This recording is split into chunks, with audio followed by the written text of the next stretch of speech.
Olá, meus alunos. Vamos para mais uma aula de Química.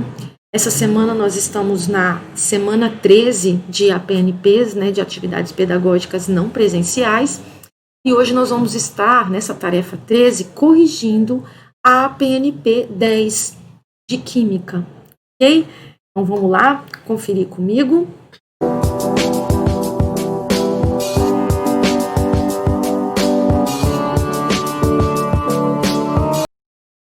Então, vamos lá para a nossa primeira questão da nossa atividade aí da semana 10, ok? Então, aqui a gente tem uma questãozinha baseada na reação de neutralização entre um ácido e uma base. Esse aqui é um ácido, olha essa forma H2SO4, repare que na fórmula dos ácidos sempre se iniciam com hidrogênio à esquerda da fórmula, separando essa fórmula molecular, a gente separa o que é hidrogênio de um lado e todo o resto é o ânion do ácido. Repare que na fórmula dos ácidos não há presença de metais, são compostos moleculares formados por ligação covalente. Todos esses elementos, o hidrogênio, o enxofre e o oxigênio, se ligam através de ligação covalente, formando a molécula, o H2SO4, ácido sulfúrico. Okay?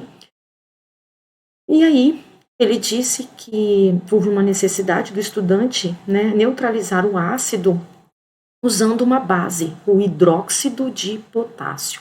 Bases também são chamadas de hidróxido. Então, nós temos aqui um grupo hidróxido, Base é uma fórmula que sempre começa com metal, ela vai estar sempre com um metal, com exceção do hidróxido de amônio, que não é formado por metal e é uma base, somente essa exceção, ok? Geralmente, na maioria das vezes, a gente sempre é aquele composto que começa com metal ali, como um cátion, um metal aqui na frente da fórmula.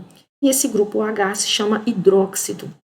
Okay? Então, a reação, ele pediu para escrever a reação de neutralização. Neutralização é porque é um ácido neutralizando uma base e vice-versa, ok? Então, nós temos esse ácido aqui, que é o ácido sulfúrico, ok? Reagindo com o hidróxido de potássio, formando um sal e água. Sempre na reação entre um ácido e uma base, sempre vai formar sal e água nessa reação de neutralização. E como que se dá a fórmula desse sal? Nós já vimos que, o que acontece aqui? A base vai fornecer um metal, o cátion dele aqui, ó, o cátion da base, okay, vai se juntar com o ânion do ácido. Então, essas duas espécies químicas, um cátion positivo com um ânion negativo, e eles vão se unir por ligação iônica, essa ligação entre íons. Então, nós temos aqui o potássio e o grupo sulfato. O potássio veio da base e o grupo sulfato, esse grupo aqui, SO4, ele veio lá da fórmula do ácido. Ok? E aí, o que sobrou aqui nessa reação? Sobrou hidrogênio e oxigênio, sobrou a água. Nessa reação de neutralização, sempre formam sal e água. Ok? Respondida aí essa questão. A próxima questão, ele diz assim, muitas reações químicas acontecem em meio aquoso. E soluções contendo, ele identificou cada fórmula aqui por um número em algarismo romano. Ok? Então, ele quer saber, no final aqui, como a gente pode classificar, respectivamente, essas substâncias. Então, ele quer que você bate o olho na fórmula e identifica a função inorgânica, se é um sal, se é uma base, se é um ácido, Essa questão aqui é bem tranquilinha, ok? Então, à esquerda da fórmula, nós temos o hidrogênio, não temos metais presentes aqui na fórmula, são compostos moleculares, são os ácidos, ok? Na fórmula de número 2, o H2 é CO3, okay?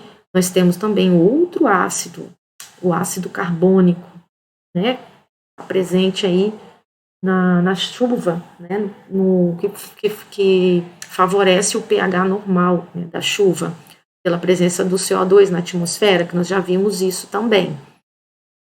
E aí a próxima substância é essa aqui, ó, o OH, né, o grupo hidróxido, tá vendo? Sempre acompanhado de um metal, né, na maioria das vezes. O hidróxido de bário, tá vendo? É uma base. Para formar, ó, outro aqui, tá vendo? Repare que essa fórmula aqui, né, para começar, ele começa com um metal na fórmula, depois ele é formado por um ânion lá, o SO4, ok? Então não pode ser um ácido, porque o ácido ele tem hidrogênio à esquerda da fórmula, né? E não pode ser uma base, porque para ser uma base ele tem que ter esse grupo hidróxido aqui, ó, tá? Então ele não é nem um ácido e nem uma base, ele é um sal, ok? O nome deste grupo é o sulfato e esse daqui é o bário. Portanto, o nome desse sal é sulfato de bário. Ok?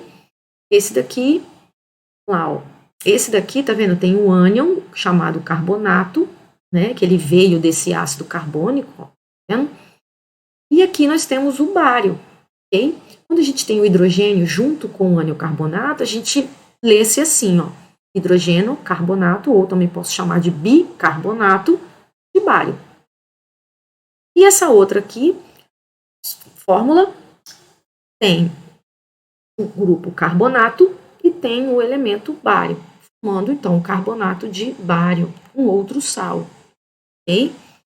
Então nós temos nessa ordem aí, a primeira substância, né, é um ácido, a segunda um outro ácido, a terceira uma base, ou grupo hidróxido, a quarta substância um sal, né? A quinta substância também um sal, e a sexta substância também um outro sal. Okay? Então a resposta aí é a letra A. Okay? Vamos para a próxima questão. Nessa próxima questão, ele deu a reação e cada fórmula, cada substância, ele representou por uma letra. O ácido sulfúrico, representado pela letra o cianeto de potássio, representado pela letra B, né? E o sulfato de potássio pela letra C, e o ácido cianídrico pela letra D. Repare que essa setinha aqui para cima simboliza que ele é um gás, ele dissipa, né, no ar se o ambiente estiver aberto. Okay?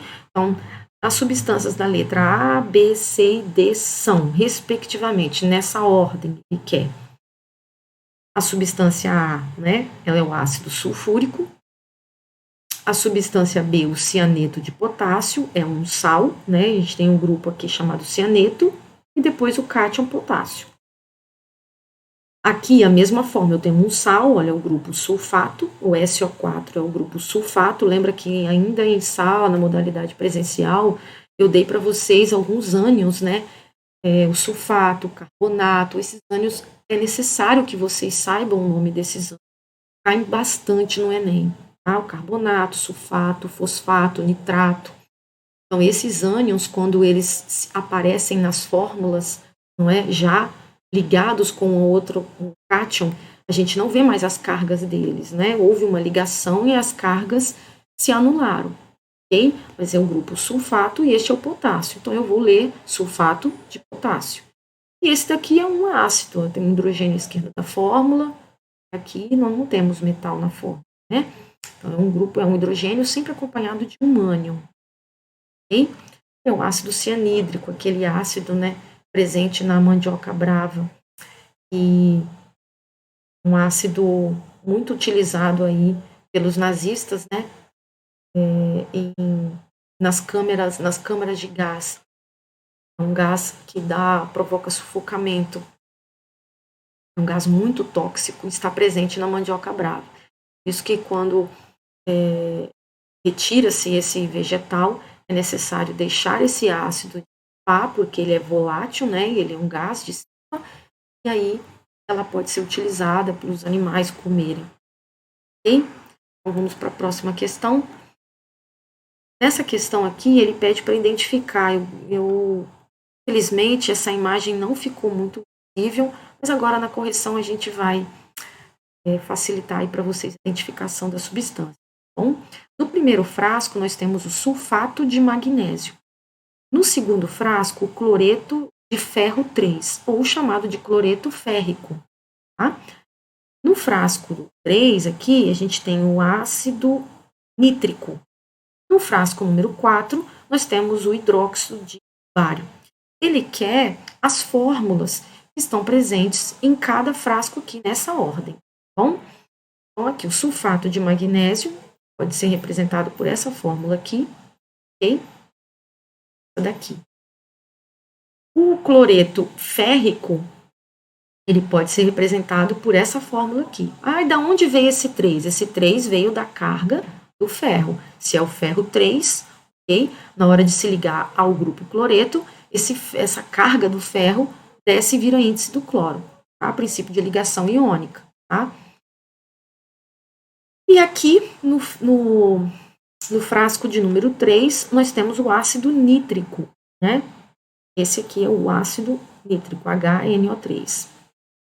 E no frasco de número 4, nós temos o hidróxido de bário.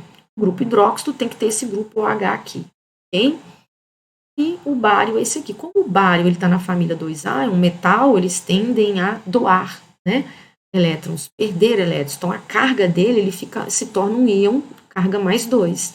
Quando ele se liga ao hidróxido, né, o hidróxido pega esse 2inho e ele passa a ser o índice do grupo hidróxido. Eu preciso de 2 grupos hidróxidos para satisfazer o bário.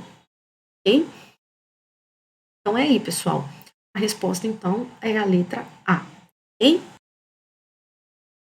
E vamos aqui nessa última questão, está falando dos carbonatos, né? Carbonatos, o grupo de carbonatos são fórmulas, substâncias que apresentam este grupo aqui, ó, no final da fórmula, como um ânion. Se é um ânion são íons de carga negativa, sempre acompanhados por um cátion, geralmente os metais. Okay? Esse forma, então, o grupo dos carbonatos. Nessa questão aqui, ele quer saber que você reconheça a fórmula, né, do carbonato de ferro 3. O que é esse ferro 3? Bom, o ferro, ele é um dos elementos, né, que está no bloco B da tabela periódica, e geralmente esses metais, ao reagir, eles podem doar, eles têm uma carga variável. O ferro, ele pode assumir uma carga mais 3, mais 2. Ou seja, ele pode doar 2 elétrons, ora ele vai doar 3 elétrons, ok? E aí, depende, a fórmula vai ter que ser identificada por esse número em algarismo romano, ok? Porque eu sei que nessa fórmula é o ferro de carga mais 3. Então, essa carga do ferro, olhando aqui na forma de íons, antes de formar o composto propriamente dito, aqui embaixo, esse ferro aqui ele tem carga mais 3. Então, ele está querendo dizer para a gente em que ele vai perder esses 3 elétrons para se unir ao grupo carbonato, que tem carga menos 2. Lembra que eu comentei com vocês várias vezes em sala? Toda substância ela tem que ser eletricamente neutra. O que quer dizer isso? O total entre cargas positivas e negativas, esse balanço, ele tem que ser nulo. Tem que ser nulo. Então, veja bem, de um lado eu tenho um ânion de carga menos 2. E do outro lado, eu tenho um cátion de carga mais 3. Então, nunca vai neutralizar. Eu tenho 3 positivo contra 2 negativo. Então, qual é a solução? Ele cruzar as cargas. Então, sempre a carga de um desce, escorrega e vira índice do outro. Ok? Então, repara o que aconteceu aqui. Ó. O 3inho, que era do ferro, que é o ferro 3, ele desceu e passou a ser o companheiro do grupo carbonato. O carbonato é o CO3. Okay? Esse outro 3 aqui embaixo, ele veio da carga do ferro. Esse é o princípio de ligação iônica, não é? É a regra da tesoura. Né? A carga de um desce e vira índice do outro. Mesma coisa aqui, ó, tem o carbonato, a carga é menos 2. Esse menos 2, na hora dele se ligar ao cátion ferro, essa carga ela vai sumir, porque um vai neutralizar o outro. Prevalece, é um númerozinho aqui. Esse número ele passa a ser o índice. Olha lá, ó. O menos, esse 2 que era do carbonato, ele vai vir para o ferro. Agora ele é índice do ferro. Eu tenho 2 átomos de ferro, né, para se ligar com o grupo carbonato. E aqui eu tenho, ó, 3 grupos carbonatos. Ok? Então, essa é a fórmula do carbonato de ferro 3. Significa, ó, esse 3 aqui, ele veio da carga do ferro. Ok? Eu tenho que dizer qual é especificar qual o ferro que está presente nessa fórmula aí. tá? Carbonato de ferro 3. Então, a gente tem aqui a letra E. Tá dando para ver direitinho, mas eu botei a fórmula. Ok? Então, pessoal, é isso, tá? Mais uma atividade aí corrigida. Eu espero vocês na próxima semana.